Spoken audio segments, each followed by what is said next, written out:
ભારતીય જનતા પક્ષના વાઘોડિયાના ધારાસભ્યએ બ્રહ્મ સમાજ વિરુદ્ધ અઘટિત ટિપ્પણી કરીને ખોટો વાણીવિલાસ કર્યો છે।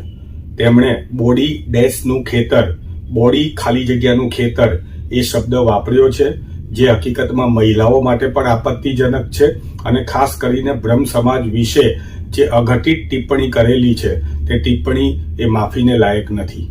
સમસ્ત ગુજરાત બ્રહ્મ સમાજ, વર્લ્ડ બ્રાહ્મણ ઓર્ગેનાઇઝેશન, 17 તાલુકા જેવી અસંખ્ય સંસ્થાઓની અંદર અત્યારે રોષ વ્યાપી ચૂક્યો છે અને ખાસ કરીને વડોદરાની અંદર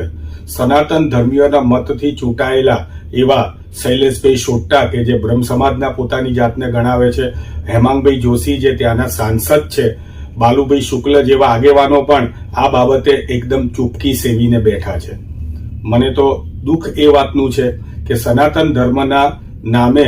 ચૂંટાયેલી પાર્ટીના એક ધારાસભ્ય આ પ્રમાણે સમાજ વિશે આવી એટ્રોસિટી પ્રકારની ટિપ્પણી કઈ રીતે કરી શકે, અને જો આ ટિપ્પણી કરી છે તો મારે એમને કહેવું છે કે સમાજ એક છે, સમાજ તમારો વિરોધ કરશે। હજી પણ તમને કહીએ છીએ કે જો તમારે સ્લીપ ઓફ ટંગ થયું હોય તો માફી માગી લો, બાકી માફી નહીં માગો તો તમારા વિરુદ્ધ આંદોલન થશે, તમારા વિરુદ્ધ કાયદાકીય કાર્યવાહી કરવામાં આવશે। આવનારા દિવસોની અંદર બ્રાહ્મણોનું મહાસંમેલન થવા જઈ રહ્યું છે, એ સંમેલનની અંદર પણ આ મુદ્દો એ તત્પરતાથી અને મક્કમતાથી અમે ઉઠાવીશું। ફરીથી એકવાર અમે ધર્મેન્દ્રસિંહને વિનંતી કરીએ છીએ, અનુરોધ કરીએ છીએ કે તમે આ બાબતે જો ભૂલ થઈ ગઈ હોય તો માફી માગી લો, કારણ કે ક્ષત્રિય સમાજ અને બ્રાહ્મણ સમાજ હંમેશા એકબીજાના પૂરક રહેલા છે। આજે ક્ષત્રિય સમાજના આગેવાનોના પણ મને ફોન આવે છે કે અમારા સમાજના વ્યક્તિ આવું બોલે એ અમે પોતે પણ ચલાવી નહીં લઈએ, ત્યારે મને એવું લાગે છે કે સનાતન ધર્મમાં